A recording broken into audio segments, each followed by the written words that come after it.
Kericuhan antara petugas dan ahli waris sebuah rumah terjadi saat petugas jurusita Pengadilan Negeri Kota Bekasi, Jawa Barat mengeksekusi rumah tersebut. Ratusan petugas gabungan dari Pengadilan Negeri, Kepolisian, TNI, dan Satpol PP Kota Bekasi dikerahkan untuk mengeksekusi rumah dan lahan seluas kurang lebih 5.000 meter persegi. Eksekusi rumah mendapat perlawanan dari pihak termohon dan ahli warisnya. Akibatnya, 2 orang diamankan petugas karena dianggap sebagai provokator. Ya enak kok tinggal jual-jualin. Nah pelunan saya, kebun saya penuh sama pohon durian, pohon duku, pohon rambutan, pohon macam-macam. Orang isinya rumah, siapa yang jualin kalau bukan anjing omat saudara-daranya. Tuh nyelempat ke situ numpang, tuh mada-mada tuh numpang dia di sini. Panggil orangnya kalau gue percaya. Tuh. Meski sempat mendapat perlawanan, eksekusi rumah akhirnya berhasil dilakukan petugas dengan mengosongkan seluruh isi rumah. Sementara pihak termohon akan melakukan upaya hukum dengan membuat laporan ke polisi atas dasar pengrusakan. Dari Bekasi, Jawa Barat, Rahmat Hidayat, iNews melaporkan.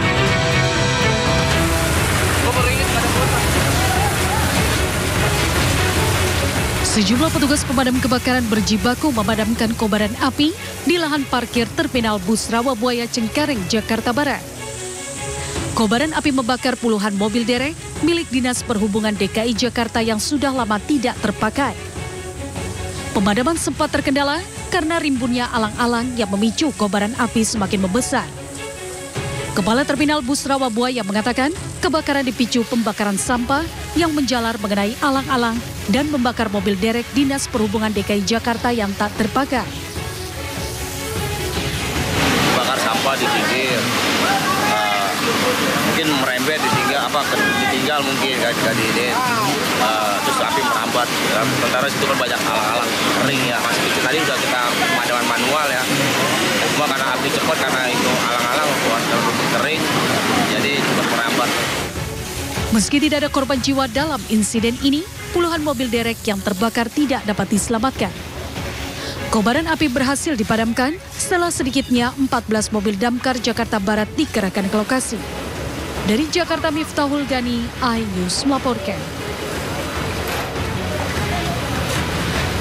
Selamat siang pemirsa, Indosiang kembali hadir menemani aktivitas Anda bersama saya Arlisa Hadi dan berikut berita pilihan siang ini.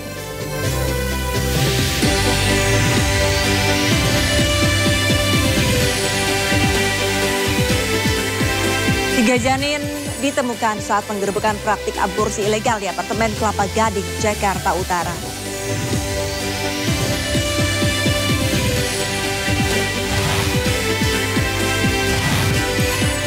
Sadis seorang ayah di Kuningan, Jawa Barat tega menganiaya anak kandungnya menggunakan gergaji.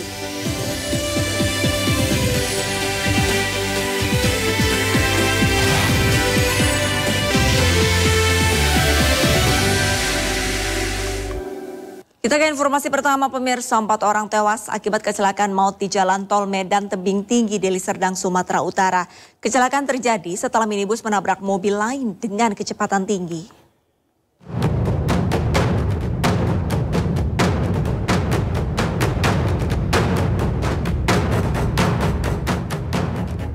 Mobil minibus ini mengalami kecelakaan di ruas tol JMKT Medan Tebing Tinggi KM 47500. Di Desa Pasar Melintang, Kabupaten Deli Serdang, Sumatera Utara.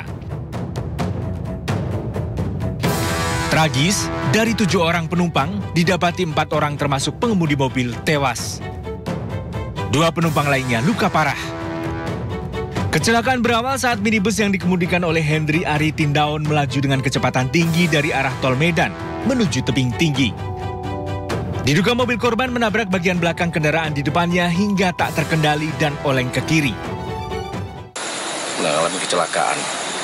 Namun untuk lawan daripada Innova ini sampai sekarang kami masih dalam tahap penyelidikan dan pengembangan. Oleh TKP masih kami kumpulkan barang bukti, barang keterangan dari lapangan. Kami masih mengkumpulir ini. Korban tewas dan luka-luka telah dievakuasi. Polisi masih menyelidiki kasus kecelakaan ini. Dari Deli Serdang, Sumatera Utara, Rizky Fauzan, iNews melaporkan. Akibat jalan rusak parah di sejumlah titik, kecelakaan kerap terjadi di Jalan Raya Parung Panjang, Kabupaten Bogor, Jawa Barat. Kecelakaan ini juga telah menelan korban jiwa.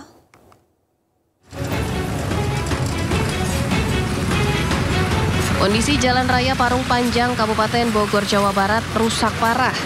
Jalan bergelombang dan berdebu, tentunya berbahaya bagi pengendara motor maupun mobil yang melintas jalan raya tersebut. Jalan rusak tersebut diperparah oleh truk tronton yang melintas melebihi batas tonase. Selama tahun 2023 ini telah terjadi 17 kecelakaan yang melibatkan truk tronton akibat jalan rusak, bahkan memakan korban 12 jiwa. Menurut Ishak, salah satu warga Parung Panjang mengatakan tim khusus truk tambang mengakibatkan jalan selalu rusak. Kalau menurut saya kecelakaan ini benar-benar salah satu faktor itu akibat dari ketidaklayakan di jalan. Dan juga banyak juga pengemudi seperti roda 10 ini yang belum cukup umur. Dan mereka ini benar-benar agak ugal-ugalan di jalan hingga menimbulkan kecelakaan seperti ini. Warga juga berharap jalan berdebu dan rusak yang telah bertahun-tahun tak diperbaiki ini ditangani segera oleh pemerintah Provinsi Jawa Barat. Dari Bogor, Jawa Barat, Iwan Setiawan, iNews melaporkan. Polda Metro Jaya buka suara terkait viral rombongan pengendara motor yang melintas di ruas tol Jagorawi. Para pemotor mengaku merupakan iring-iringan pengantar jenazah istri Rizik Syihab yang dimakamkan di Megamendung, Bogor.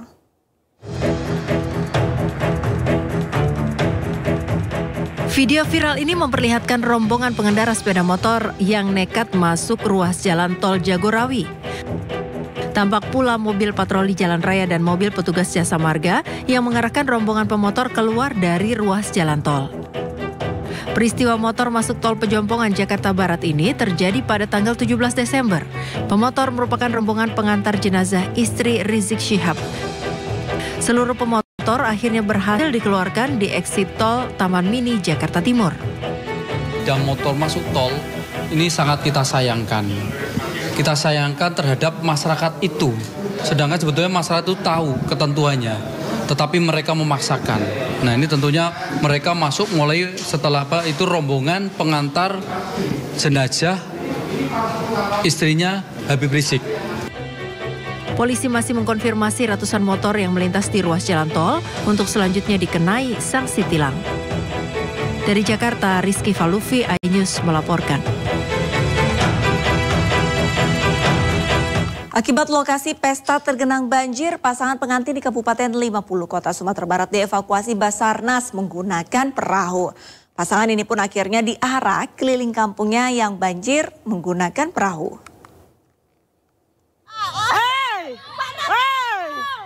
Pemandangan tidak biasa terjadi di Kabupaten 50 Kota Sumatera Barat. Video amatir warga merekam momen iring-iringan pasangan pengantin yang dievakuasi oleh perahu Basarnas saat banjir melanda.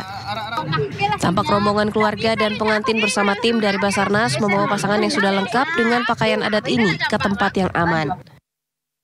Sepanjang perjalanan, rombongan pengantin ini menjadi pusat perhatian warga.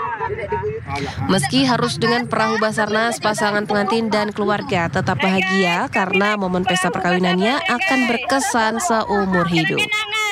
Seperti diberitakan sebelumnya, banjir melanda sebagian daerah di Kabupaten 50 Kota Sumatera Barat akibat luapan sungai Batang Sinamar. Dari Kabupaten 50 Kota Sumatera Barat, Agung Sulistyo, iNews melaporkan. Kita ke informasi selanjutnya, pemirsa. Polisi menggerebek praktik aborsi di sebuah apartemen di kawasan Kelapa Gading, Jakarta Utara. Di dalam apartemen, polisi mengamankan 2 pelaku dan menemukan 3 janin, serta sejumlah alat medis yang digunakan untuk praktik aborsi.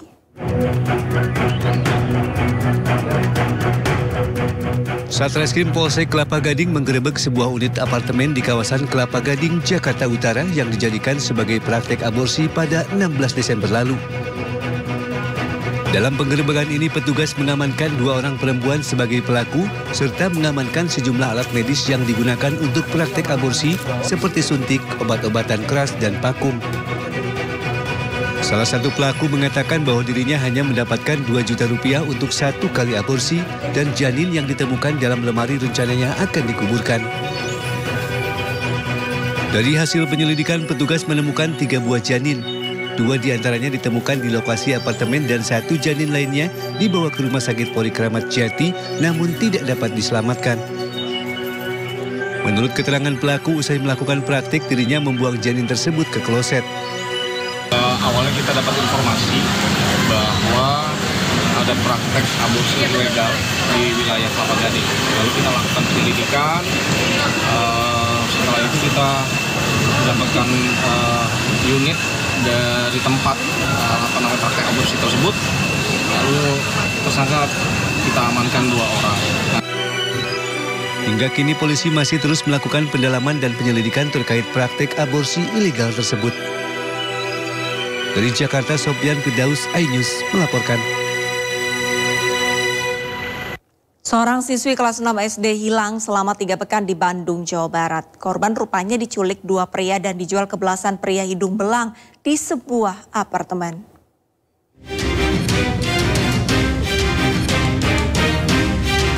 Petugas Unit Perlindungan Perempuan dan Anak Satreskrim Polrestabes Bandung meringkus 2 pria yang menjual seorang anak di bawah umur kepada belasan pria hidung belang. Korban merupakan siswi sekolah dasar yang dilaporkan menghilang setelah sebelumnya pamit berangkat ke sekolah 3 pekan silam. Korban terbujuk rayuan salah satu tersangka, Ade, yang mengajaknya menginap di sebuah apartemen. Korban diperdaya hingga tidak hanya dicabuli, korban juga dijual tersangka di situs kencan online kepada para pria hidung belang selama 11 hari. Tidak hanya itu, Ade juga sempat memindah-tangankan korban kepada rekannya untuk dicabuli dan dijual. Olah TKP, pengecekan sosial media, bahwa korban itu setelah keluar dari rumahnya bertemu dengan pelaku adik. Salah satu di belakang ini, kemudian ditinggal di beberapa tempat, di tempat apartemen di Kota Bandung. Hingga kini petugas masih melakukan penyelidikan terkait kemungkinan adanya korban lain yang menjadi korban perdagangan orang oleh kedua tersangka. Kedua tersangka dijerat pasal tentang perdagangan orang dengan ancaman hukuman maksimal 15 tahun penjara dan denda 600 juta rupiah. Dari Bandung, Jawa Barat, Jupita Meilana, iNews melaporkan. Seorang ayah kandung di Kabupaten Kuningan, Jawa Barat tega menganiaya anaknya sendiri dengan melukai jari tangan anaknya menggunakan gergaji hingga nyaris putus. Sebelumnya sang ayah juga melakukan kekerasan fisik.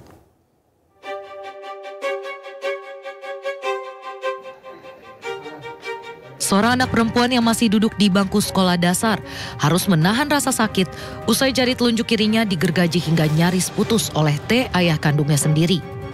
Korban dianiaya oleh ayah kandungnya sendiri di dalam rumah. Bahkan sebelum digergaji, korban juga mendapat tindakan kekerasan fisik dari ayahnya. Diduga tindakan KDRT oleh sang ayah akibat sebelumnya korban mengambil uang tetangga untuk membeli buku. Pemukulan maupun penganiayaan yang lebih keras terhadap anak ini oleh orang tuanya sendiri. Dalam hal ini adalah ayah kandungnya. Jadi ayah kandungnya itu pada saat dimintai keterangan itu mengatakan bahwa dia emosi terhadap anaknya sendiri yang diduga anaknya ini melakukan sebuah tindakan yang tercela. Dalam hal ini adalah pencurian terhadap uang milik tetangganya. Sehingga pada saat emosi dia melakukan kekerasan pada bagian kepala maupun pada bagian tangan yang dilakukan dengan cara menggunakan alat. Ibu korban yang mengetahui kejadian tersebut langsung melapor ke pihak polisian Resor Kuningan atas kasus KDRT. Pelaku sempat kabur sebelum akhirnya ditangkap. Pelaku sendiri pada saat setelah melakukan kegiatannya itu pelaku mendapat informasi, entah mendapat informasi dari mana itu bahwa kejadian tersebut dilaporkan kepada pihak kepolisian dan pada saat itu langsung kabur mengarah ke hutan di belakang rumahnya. Sementara itu, ibu korban berharap agar pelaku bertaubat akan tindakan kekerasan yang dilakukan terhadap anaknya sendiri. Ayah korban yang juga merupakan pelaku KDRT saat ini telah diamankan Mapolres Kuningan. Dari Kuningan, Jawa Barat, Miftahudin melaporkan. Polisi resmi menahan Panca Darmansyah, tersangka pembunuh 4 anak kandungnya di Jagakarsa, Jakarta Selatan. Pelaku ditahan setelah hasil tes kejiwaan menyimpulkan tersangka sehat dan layak menjalani proses hukum.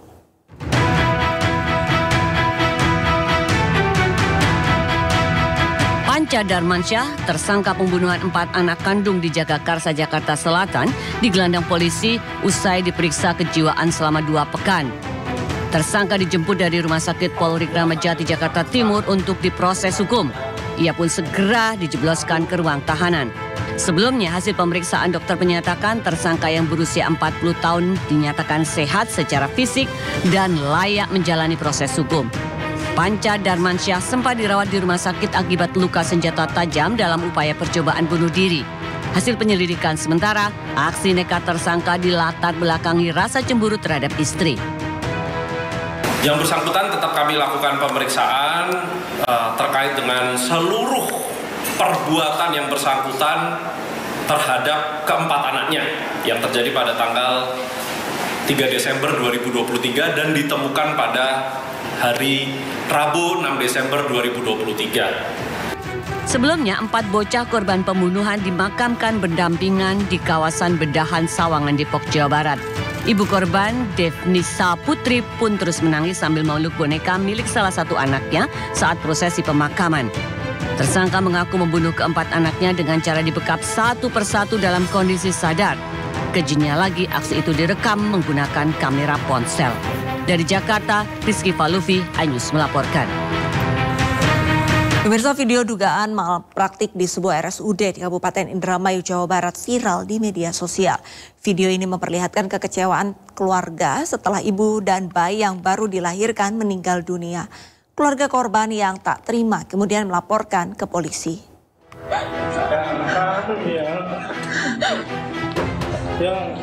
Tangis keluarga Kartini dan bayinya yang baru dilahirkan ini pecah di kamar jenazah Rumah Sakit Umum Kabupaten Indramayu.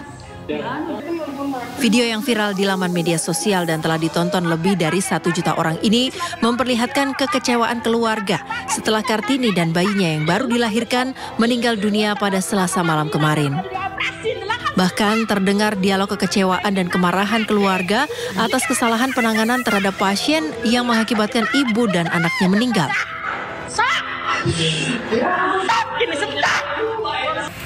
Merasa adanya dugaan malpraktik, suami korban yang tampak masih berduka melaporkan peristiwa itu ke Mapolres Indramayu. Suami korban mengatakan awalnya sang istri dibawa ke puskesmas dan kemudian dirujuk ke RSUD. Namun keluarga tak menyangka istrinya yang hendak melahirkan anak pertama itu justru terkesan dibiarkan hingga akhirnya anaknya yang baru dilahirkan meninggal dunia. Naasnya tak berselang lama sang istri pun meninggal. Bisa meninggal emang karena penanganannya terlalu suwe sih Pak, orang terlalu intinya mah tidak memuaskan Kak. Tapi mendampingi Mas ya waktu mulai? Mendampingi. Sementara pihak kepolisian yang menerima dugaan malpraktik yang dilaporkan korban akan menindaklanjuti laporan tersebut. Yang bersangkutan melaporkan dugaan malpraktik dan yang dilaporkan oleh yang bersangkutan adalah bahwa penanganan yang terjadi menyebabkan istri dan anaknya meninggal dunia. Pihak keluarga berharap kematian istri dan anaknya yang dianggap tidak wajar bisa segera diungkap petugas. Dari Indramayu, Jawa Barat, To Iskandar, iNews melaporkan. Warga di Kabupaten Sika, Nusa Tenggara Timur terpaksa harus menandu seorang warga yang sakit sejauh 6 km menuju puskesmas guna mendapatkan perawatan medis. Pasien terpaksa ditandu karena akses jalan yang terjal dan berbatu.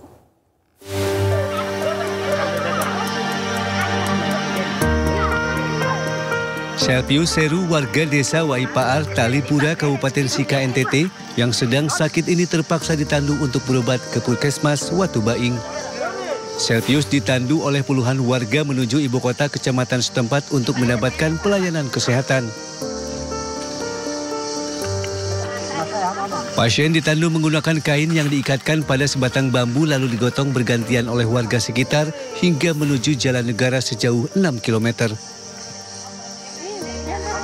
Karena jaraknya sangat jauh, beberapa kali warga harus beristirahat di pinggir jalan sejenak lalu kembali melanjutkan perjalanan ke puskesmas. Saat tiba di jalan utama, warga harus menyewa mobil bak terbuka agar pasien bisa dibawa ke puskesmas Watu Baing. Lalu memang disarankan ke rumah sakit, tetapi mungkin juga persoalan uang, jalan juga jauh, sehingga pada 2-3 hari lalu ditandu karena memang sakitnya sudah parah. Dan itu dipaksakan tandu karena memang kendaraan tidak bisa naik. Memang kami sempat bermobil ambulans. Perangkat Desa Marianus Dare menyatakan akses jalan yang buruk bukan hanya menyulitkan warga yang sakit, tetapi juga mengganggu perekonomian warga setempat. Warga berharap pemerintah Kabupaten Sika segera meningkatkan pembangunan infrastruktur jalan di desa mereka. Dari Sika, Nusa Tenggara Timur, Joni Nura Ainus melaporkan. Seorang ibu melahirkan di tepi jalan di Jember, Jawa Timur tanpa dibantu bidan atau tenaga medis lainnya. Sang ibu terpaksa melahirkan ketika suaminya mengantarnya ke puskesmas untuk bersalin menggunakan sepeda motor dan melewati jalan desa yang jauh.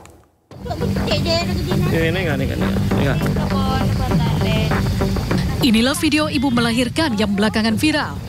Terlihat seorang ibu melahirkan secara normal di pinggir jalan desa, tepatnya di tepi jalan desa Kaliglaga, Kecamatan Sumberbaru, Jember, Jawa Timur. Dari komentar netizen, si ibu merupakan warga desa Jembersari, Kecamatan Sumberbaru, Jember, sebuah desa terpencil di lereng Gunung Argopuro. Si ibu awalnya merasakan sakit perut tepat pukul 3 pagi. Sang suami kemudian mengantarnya menggunakan sepeda motor menuju ke puskesmas Sumberbaru untuk upaya persalinan. Kondisi jalan yang gelap dan jauh diduga membuat perut si ibu terus berkontraksi. Hingga akhirnya belum juga sampai di puskesmas, si ibu pun melahirkan di pinggir jalan. Tanpa pertolongan kecuali sang suami yang menunggu proses persalinan, warga yang mengetahui kejadian ini kemudian meminta tolong bidan desa untuk membantu persalinannya. Hingga akhirnya bayi perempuan itu pun dibersihkan dan disusui sang ibu. Atas permintaan Holilah, ibu si bayi usai persalinan, ia meminta diantar pulang untuk merawat bayinya di rumah. Tadi pagi jam 3, si perempuan itu mau melahirkan, dibawa oleh suaminya ke Puskesmas Sumberbaru, mau dibawa ke Puskesmas Sumberbaru. Setelah di perjalanan nyampe desa Kaliglaga, lahir duluan, tidak nyampe ke Puskesmas. Begitu Pak cerita. Dari keterangan pihak bidan diketahui bayi yang dilahirkan Holilah merupakan anak ke-6. Sehingga sangat mungkin saat kontraksi di perjalanan si bayi kemudian lahir. Beruntung seluruh persalinan berjalan baik meski Holilah awalnya melahirkan di pinggir jalan. Dari Jember, Jawa Timur, Bambang Sugiarto, iNews melaporkan.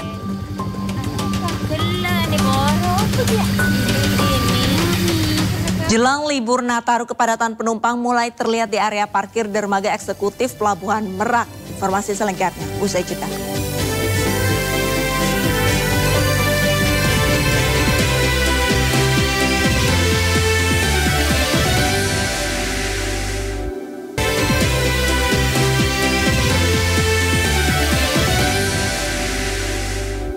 BMKG mengungkap penyebab fenomena panas terik yang terjadi di sejumlah wilayah Indonesia. Salah satunya karena tidak ada tutupan awan, sehingga sinar matahari intens langsung ke permukaan bumi. Diperkirakan panas terik masih akan terjadi 3 hingga 4 hari ke depan. Meski sebagian di wilayah Indonesia telah memasuki musim penghujan pada bulan Desember ini, namun sejumlah wilayah lainnya seperti wilayah Sumatera bagian selatan dan hampir sebagian besar wilayah Jawa justru masih mengalami cuaca yang cukup terik hingga membuat suhu udara menjadi meningkat. Senior forecaster BMKG Rifda Novikarani menjelaskan penyebab terjadinya fenomena tersebut. Salah satunya pertumbuhan awan hujan yang berkurang. Tidak ada tutupan awan di wilayah selatan Indonesia sehingga sinar matahari intens ke permukaan bumi menjadi maksimal. Selain itu, adanya gangguan pola angin yang tumbuh di wilayah utara ekuator membuat udara basah dari Asia menghambat masuk ke wilayah Indonesia sehingga mengakibatkan wilayah selatan Indonesia menjadi kering. Diperkirakan panas terik masih akan terjadi 3 hingga 4 hari ke depan. Aliran massa udara basah dari Asia ke wilayah Indonesia ini yang kita namakan dengan monsun Asia, yang notabene di bulan Desember ini sudah mulai aktif, tetapi karena adanya gangguan pola atmosfer di wilayah Laut Cina Selatan berupa pusaran aliran massa udara atau pola siklonik gitu ya, ini terjadi penghambatan di sana sehingga aliran massa udara menjadi terhambat. Kendati begitu, masyarakat dihimbau untuk tetap waspada untuk mengantisipasi terjadinya potensi bencana dalam menghadapi musim penghujan. iNews melaporkan. Kasus penyebaran COVID-19 di Kota Bandung kembali meningkat. Sebanyak 51 orang dinyatakan positif dan 13 diantaranya menjalani perawatan di rumah sakit di Kota Bandung. Kasus penyebaran COVID-19 di Kota Bandung terus bertambah. Data terbaru saat ini ada sekitar 51 orang yang dinyatakan positif COVID-19. 13 orang diantaranya mendapatkan perawatan di rumah sakit di Kota Bandung. Hal tersebut ditegaskan Sekda Kota Bandung, Emma Sumarna, dan berharap masyarakat tetap waspada terhadap penyebaran COVID-19. Di sisi lain dirinya berharap masyarakat tidak panik dalam melakukan berbagai aktivitas. Sudah kembali bertambah ya menjadi 51 dan sebagainya. Baru kemarin kita bicara 25, ternyata sekarang sudah ada 51. Walaupun saya dibully di mana-mana ngomong ini, ya pemerintah makan kewajibannya ngingatkan. Ya, memfasilitasi, mengingatkan, apa salahnya? Justru kalau kita diam menurut saya kita salah ya. Nah, supaya apa? Supaya waspada ya, kalau ada orang yang kurang sehat ya harus secepatnya penanganan ya. Apakah cukup dengan masker atau dengan pola hidup PHBS atau memang pemeriksaan ada sebagai yang penting. Pihaknya mengimbau masyarakat kembali menerapkan protokol kesehatan, terutama di ruang publik dan juga melengkapi dosis vaksin COVID-19. Dari Bandung, Jawa Barat, Billy Maulana Finkran melaporkan. Sebanyak 1,4 juta tiket atau 50% dari total tiket yang disediakan PT KAI untuk momen libur Natal dan Tahun Baru 2024 ludes terjual. Puncak arus mudik Natal diprediksi akan terjadi pada 23 Desember dengan total penumpang kereta mencapai 167.000 orang.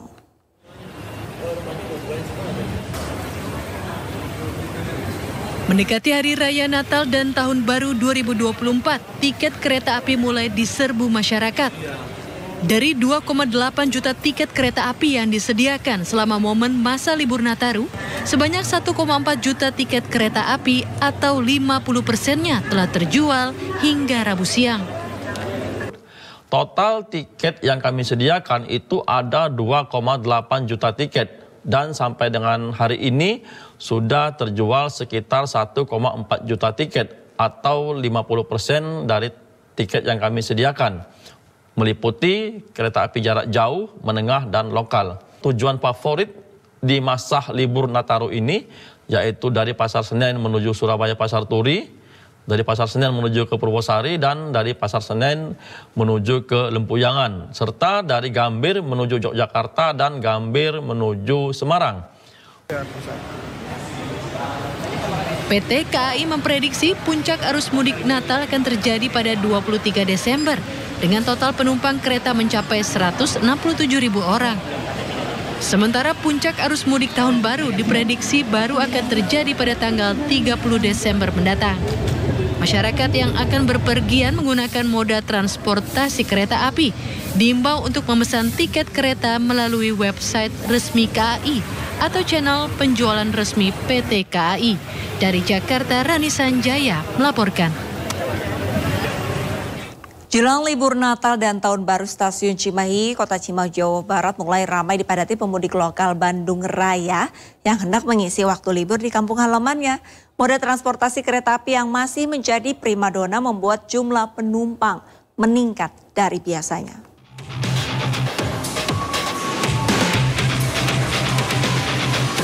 Ratusan calon penumpang memadati Stasiun Cimahi, Kota Cimahi, Jawa Barat. Mereka merupakan pemudik lokal dari Bandung Raya yang akan mengisi waktu libur Natal dan Tahun Baru ke kampung halamannya. Untuk angkutan kereta api lokal komuter lain saat ini mulai mengalami peningkatan 20% dari biasanya. Tercatat jumlah penumpang yang biasanya rata-rata 1.500 menjadi 1.800 penumpang per hari. Khusus kereta lokal komuter lain Bandung Raya pada momen libur Natal dan Tahun Baru tidak ada penambahan, baik dari kuota tiket maupun rangkaian kereta.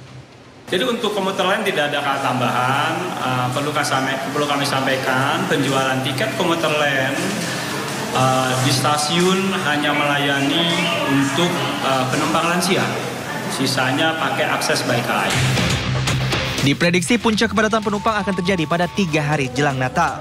Dari Kota Cimahi, Jawa Barat, Yuwono Wahyu, iNews melaporkan.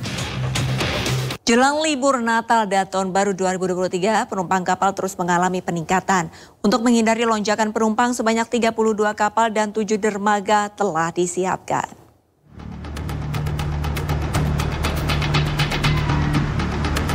Kepadatan penumpang sudah mulai terlihat di area parkir dermaga eksekutif Pelabuhan Merak di H-6 libur Natal dan Tahun Baru. Kendaraan pribadi yang akan menyeberang nampak menunggu kedatangan kapal. Sejumlah persiapan telah dilakukan, salah satunya dengan mengoperasikan 32 kapal dengan 7 dermaga, yakni 6 dermaga reguler dan 1 dermaga eksekutif. Kita mengoperasikan semua dermaga, ada 7 dermaga, 1 dermaga eksekutif dan 6 dermaga reguler, semua dalam keadaan siap.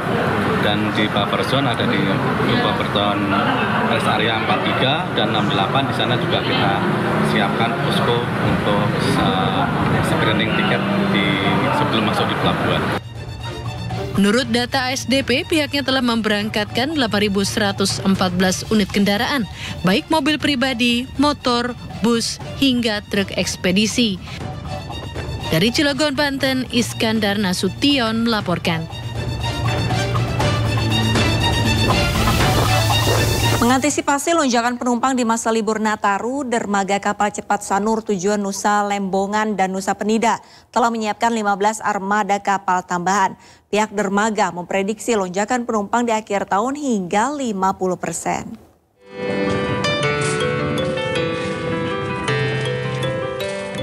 Dermaga kapal cepat Pelabuhan Sanur dan Pasar mulai dipadati calon penumpang kapal cepat tujuan Pulau Nusa Lembongan dan Nusa Penida. Sebagian besar calon penumpang merupakan wisatawan asing yang akan berlibur di kedua destinasi wisata tersebut. Saat ini arus penumpang di pelabuhan tersebut rata-rata berkisar 4.300 penumpang per hari, dengan armada yang beroperasi sebanyak 57 kapal cepat. Untuk mengantisipasi lonjakan penumpang di akhir tahun, pihak pelabuhan telah menyiapkan sedikitnya 15 kapal cadangan dengan jumlah perjalanan sebanyak 20 trip per jam. Biasanya kalau normal itu kunjungan antara 5.000 sampai 6.000 per hari. Nah, untuk saat ini belum ada kenaikan yang signifikan. Prediksi di atas tanggal 24 sampai awal Februari itu akan terjadi kenaikan. Prediksi dari keadaan sekarang itu kenaikannya mungkin bisa sampai 40 sampai 50%.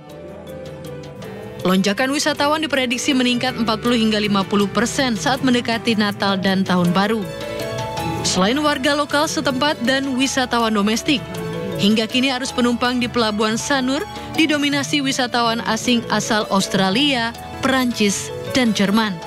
Dari Denpasar, Bali, Indira Ari melaporkan.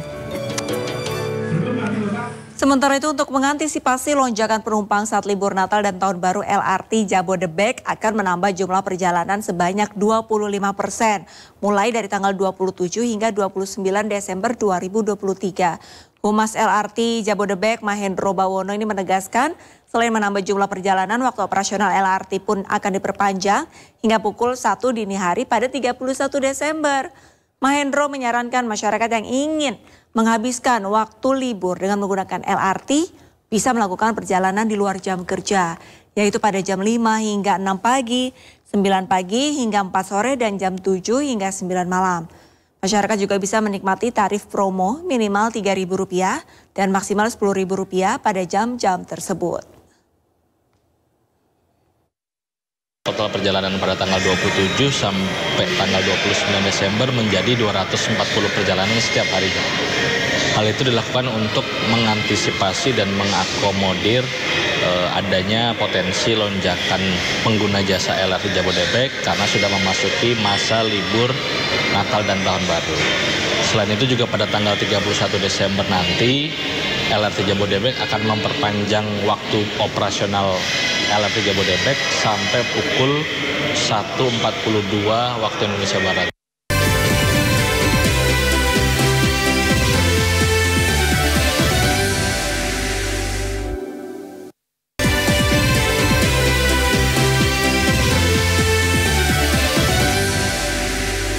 UNHCR buka suara terkait desakan warga Aceh untuk merelokasi pengungsi Rohingya. UNHCR mengaku tengah berkoordinasi dengan pemerintah untuk mencarikan tempat penampungan bagi pengungsi Rohingya.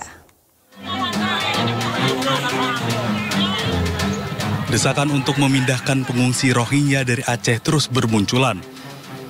Seperti yang terjadi di Kabupaten Pidi, Aceh. Warga mendatangi lokasi penampungan pengungsi Rohingya di Desa Kulam, Kabupaten Pidi, Aceh. Mereka mendesak agar para pengungsi segera dipindahkan dari tanah Aceh. Warga menuntut agar UNHCR dan IOM segera bertanggung jawab atas nasib para pengungsi.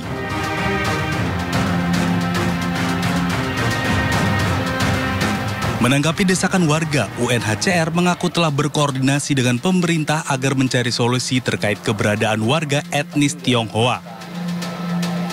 Namun hingga saat ini, UNHCR berdalih belum mendapat tempat penampungan untuk etnis Rohingya. Ini yang kita berharap juga kemudian dari masyarakat ketika sudah meminta mendorong agar dicarikan tempat penampungan yang lebih tidak kemudian mengganggu mereka. Kita berharap juga di saat bersamaan ketika ada kebijakan-kebijakan yang diambil oleh pemerintah bersama dengan UNHCR itu juga mohon didukung biar kemudian kita bisa menyelesaikan masalah ini. Hingga saat ini, keberadaan warga etnis Rohingya di Indonesia telah mencapai 12.616 orang. Sementara di Aceh terdapat 1.734 orang yang tersebar di 9 titik lokasi yang tersebar di 5 kabupaten di Aceh. Dari Kota Banda Aceh, Taufan Mustafa, iNews melaporkan.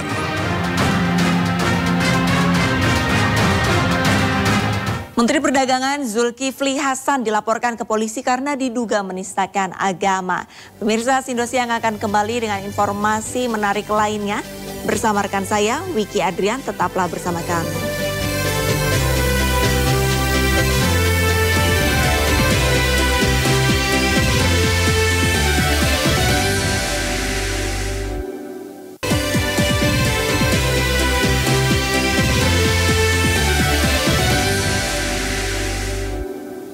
Terima kasih Anda masih menyaksikan Sindosiang, saya Wiki Adrian. Bagi Anda yang baru saja bergabung di Sindosiang, kami hadirkan kembali berita-berita pilihan hari ini.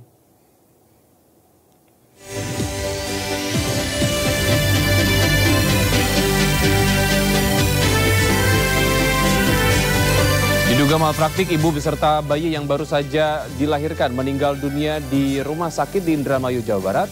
Keluarga lapor ke polisi. Densus 88 menangkap 12 terduga teroris jaringan Jamaah Islamiyah dan Negara Islam Indonesia di Jawa Tengah dan Tangerang, Banten.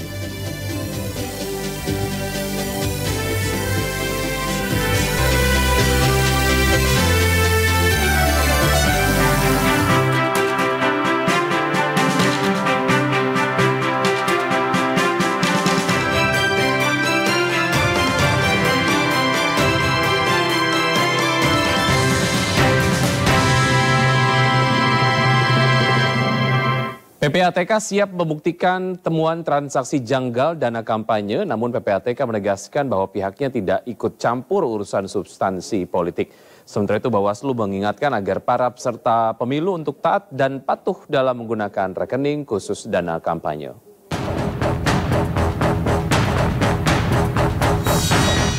Transaksi janggal dengan nilai triliunan rupiah bahkan terendus di antara ribuan rekening calon anggota legislatif dan partai politik. Lonjakan tersebut diduga terkait kampanye peserta pemilu 2024 hingga 100%.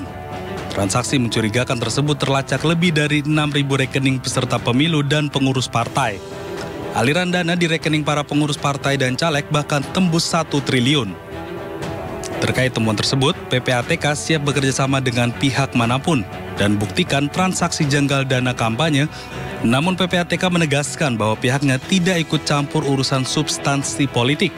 PPATK hanya fokus pada pencegahan tindak pidana pencucian uang. Rekening dari beberapa partai politik itu dan pihak terkaitnya justru melonjak secara tajam, bahkan di atas 100% dengan nilai lebih dari 1 triliun rupiah. Nah ini yang unsur mencurigakan. Kami sebenarnya tak ikut campur substansi urusan politik yang ada. PPATK itu lebih fokus pada upaya untuk mencegah dan memberantas tindak pidana pencucian uang. Sementara itu Bawaslu mengingatkan agar para peserta pemilu untuk taat dan patuh dalam menggunakan rekening khusus dana kampanye. Adanya informasi dari PPATK, kami mengingatkan peserta pemilu, khususnya partai politik, untuk taat dan patuh dalam menggunakan rekening khusus dana kampanye, baik penerimaan maupun pengeluaran dana kampanye. Kemudian, partai politik peserta pemilu termasuk calon anggota legislatif melakukan konsolidasi dalam pencatatan pemasukan dan aktivitas biaya kampanye melalui rekening khusus. Laporan PPATK seolah menegaskan bahwa politik uang masih mengintai dan siap menyerang di setiap tahapan pemilu. KPU daerah Cilacap, Jawa Tengah mulai melakukan penyortiran dan pelipatan surat suara pemilu 2024 melibatkan ratusan warga termasuk penyandang disabilitas. Pelipatan kertas suara dilakukan di 2 lokasi, yakni Gedung Ikatan Persaudaraan Haji dan Gedung Gapensi. KPUD melibatkan lebih dari 400 warga yang bermukim di sekitar kantor KPUD. Selain itu 15 penyandang disabilitas juga diberikan kesempatan. Setiap orang mendapat jatah 1.000 lembar surat suara dengan honor Rp300 per lembar.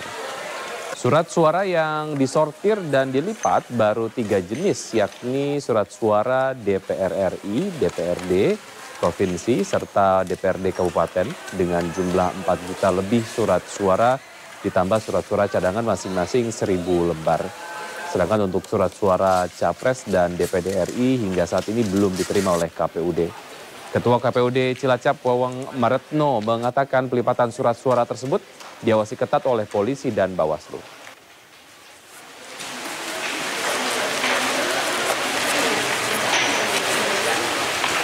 Ketua Umum Forum Umat Islam Bersatu Rahmat Himran akan melaporkan Menteri Perdagangan Zulkifli Hasan ke Barreskrim Polri karena diduga telah menistakan agama. Zulhas juga mendapat kecaman keras dari aliansi santri karena dianggap telah mempolitisasi ibadah sholat.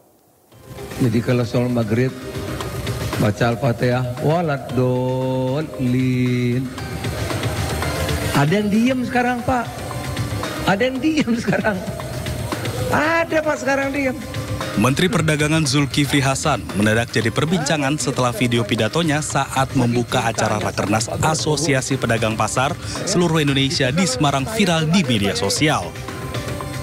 Zulhas juga diduga melecehkan gerakan sholat dengan menyebut saat ini ada kaum yang fanatik terhadap salah satu paslon hingga tidak mengucapkan amin sesuai membaca surat Al-Fatihah.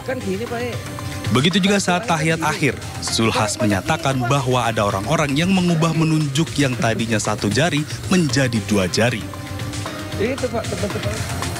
Menanggapi video viral ini, Ketua Umum Forum Umat Islam Bersatu, Rahmat Himran menyebut akan melaporkan Zulkifli Hasan ke Barreskrim Polri. Zulkifli Hasan menjadikan sholat sebagai ejekan, menjadikan sholat sebagai omongan yang tidak sesuai dengan apa yang semestinya disampaikan.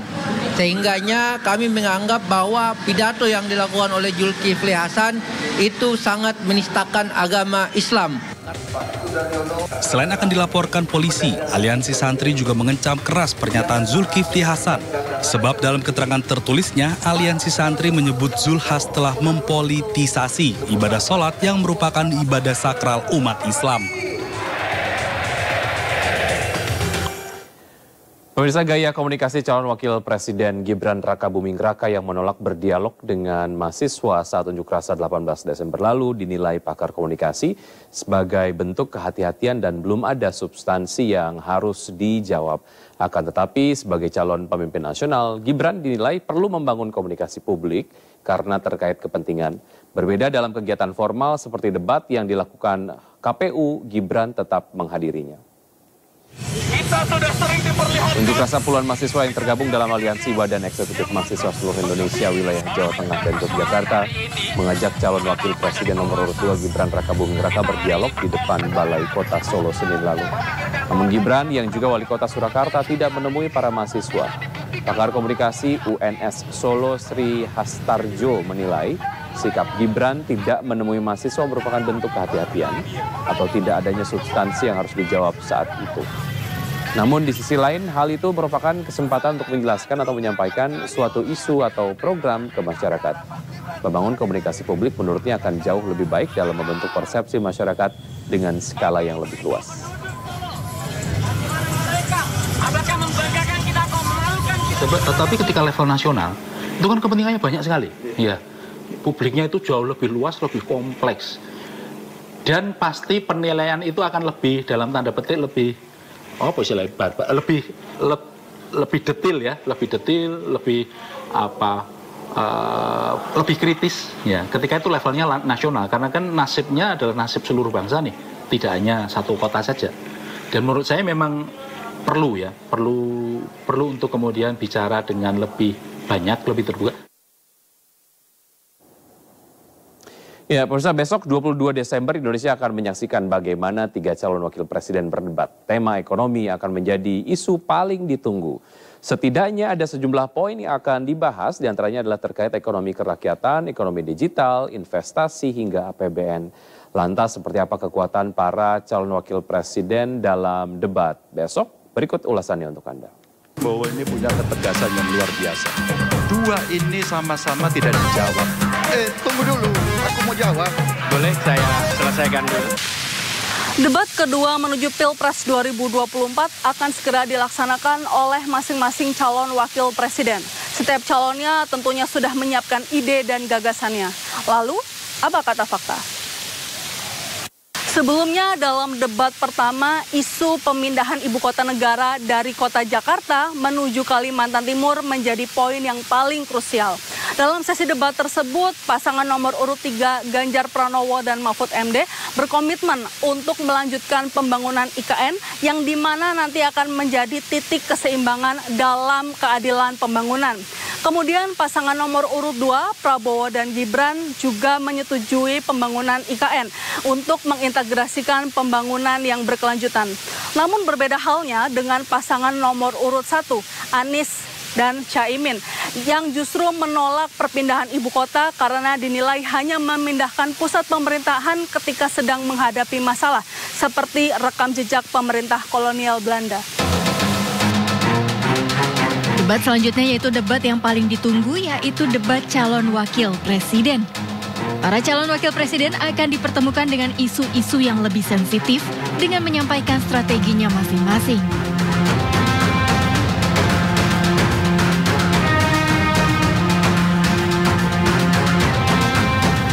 Tema debat kedua yang akan diselenggarakan 22 Desember nanti menjadi debat yang dinantikan publik karena sempat memicu kontroversi, yakni debat calon wakil presiden. Publik akan melihat kualitas ketiga cawapres dalam menyampaikan ide dan gagasan konkret beserta argumennya. Calon wakil presiden nomor urut 1, Muhaimin Iskandar atau yang akrab disapa dengan Caimin, memiliki karir politik. Dan karir politik terakhirnya yakni menjabat sebagai Ketua Umum PKB. Caimin juga pernah menjabat sebagai Menteri Tenaga Kerja dan Transmigrasi. Calon wakil presiden nomor urut 2, Gibran Rakabuming Raka yang merupakan wali kota Solo. Sebelum terjun ke dalam dunia politik, Gibran aktif berkecimpung dalam dunia bisnis kuliner. Yang terakhir, calon wakil presiden nomor urut 3, yakni Mahfud MD. Siapa yang tak kenal Mahfud MD? Menteri Koordinator Politik Hukum dan HAM. Ia juga pernah menjabat sebagai Hakim Konstitusi Indonesia serta anggota DPR RI. Sosok calon wakil presiden di debat kedua sudah tidak diragukan lagi. Terlebih masing-masing sudah memiliki pengalaman dan kekuatannya sendiri. Ada plus minusnya ya. Kalau kita bicara Caimin sebagai cawapresnya Pak Anies Baswedan, tentu bagaimanapun kan beliau ketua umum partai politik dan punya pengalaman panjang di pemerintahan. Kemudian Mas Gibran, meskipun umurnya masih sangat muda, tapi saya kira pengalaman beliau sebagai wali kota Solo ini kan cukup membantu bagaimana menguasai persoalan di lapangan, terutama yang menyangkut isu-isu sentral ekonomi.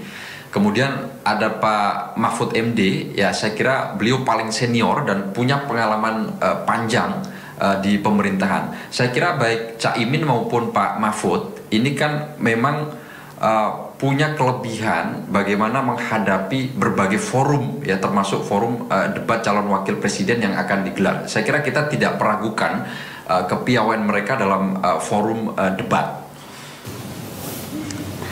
Tahap debat selanjutnya yakni debat kedua yang mengusung tema perekonomian Indonesia yang hingga saat ini masih menjadi polemik di masyarakat.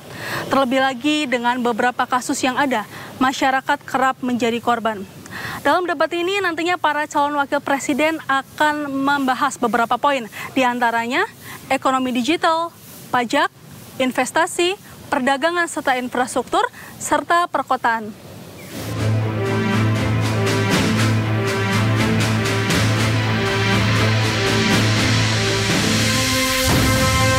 Ya, karena tema-temanya menyangkut soal ekonomi, ya, infrastruktur dan beberapa subtopik terkait dengan ekonomi, ya tentu calon wakil presiden memang dituntut untuk bisa menguasai topik-topik yang akan diangkat dalam debat calon wakil presiden.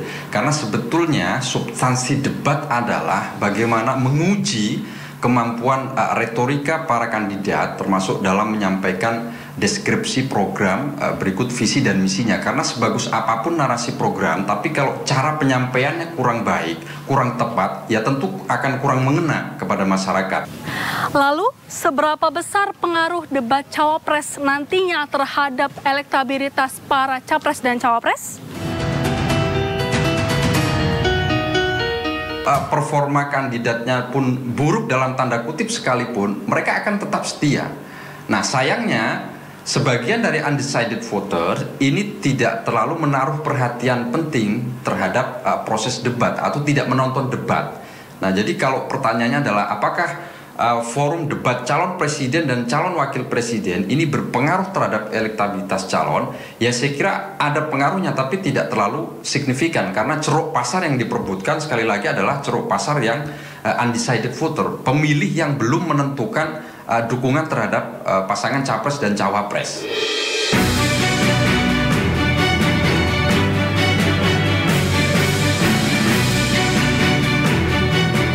Sejauh ini belum ada yang spesifik memuat larangan dalam debat capres.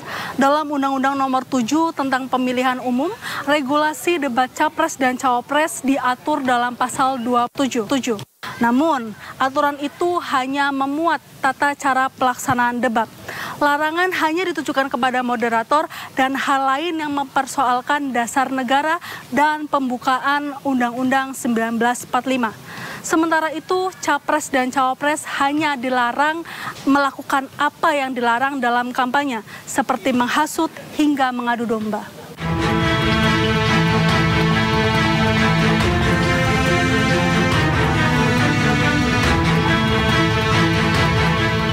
Ya, baik di undang-undang maupun di PKPU sebetulnya kan sudah mengatur larangan debat, meskipun kerangka regulasi yang ada itu belum cukup detail terkait dengan larangan-larangan apa yang harus dipegang oleh semua kandidat. Beberapa hal yang dilarang yang paling fundamental adalah tidak diperbolehkan untuk menyerang aspek personality kandidat atau calon menyangkut dengan agama, suku, ras, etnik, termasuk mempersoalkan dasar negara kesatuan Republik Indonesia dan sesuatu yang membahayakan keutuhan NKRI. Ide gagasan yang disampaikan akan disaksikan oleh seluruh masyarakat yang nantinya akan menjadi penentu seperti apa calon wakil pemimpin negara Indonesia. Namun tetap, debat capres saat ini dan selanjutnya akan berpengaruh pada pilihan masyarakat. Saya Ismalia beserta juru kamera Raga Firdaus dan Andri Setiawan. Sampai jumpa di Apa Kata Fakta selanjutnya.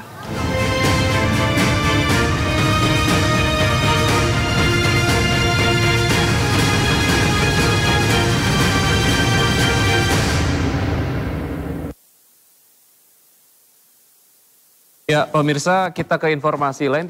Pemenangan luar negeri menggagas warung demokrasi untuk menggalang dukungan para diaspora Indonesia yang tinggal di berbagai negara. Konsolidasi diaspora Indonesia dalam World for Ganjar Mahfud akan menggelar kegiatan Warung Demokrasi di 5 benua di seluruh dunia hingga Februari 2024 mendatang.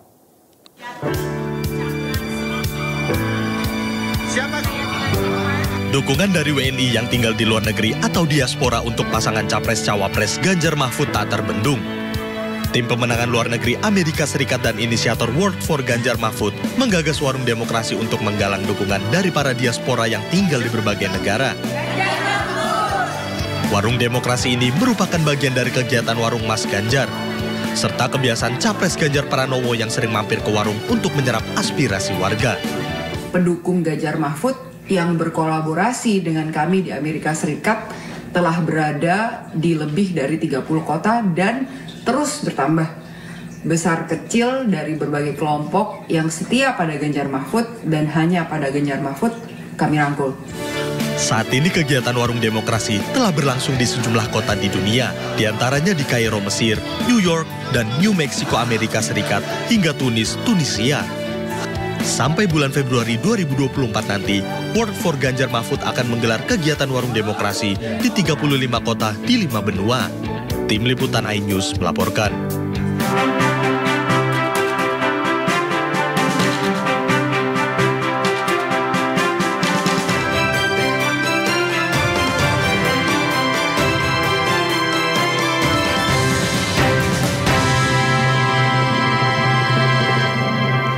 Di tengah tingginya harga minyak goreng, para caleg Partai Perindo di berbagai daerah menggelar bazar minyak goreng murah untuk masyarakat. Para caleg partai bernomor urut 16 ini mensosialisasikan program kerjanya yang fokus pada kesejahteraan masyarakat.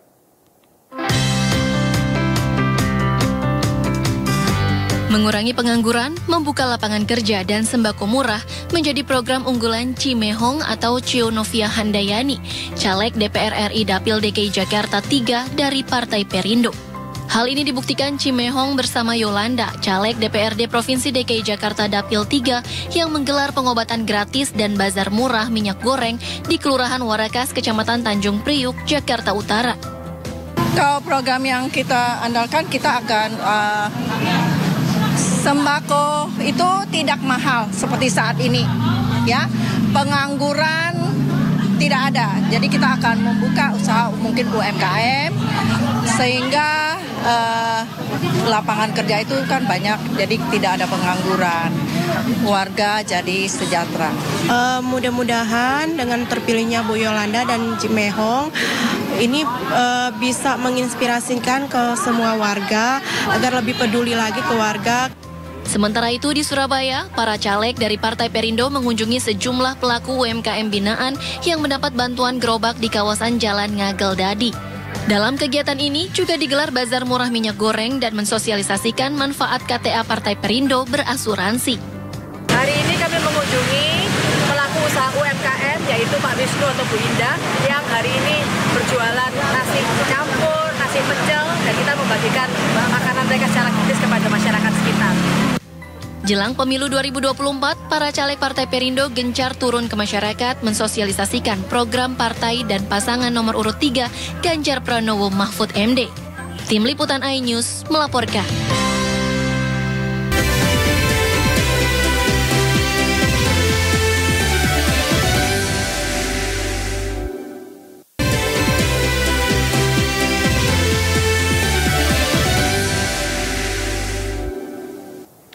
Kembali di Indosiang, pemirsa, Satgas Anti Mafia Bola Polri secara resmi menahan 3 tersangka kasus pengaturan skor alias match fixing di ajang Liga 2 yang terjadi pada tahun 2018.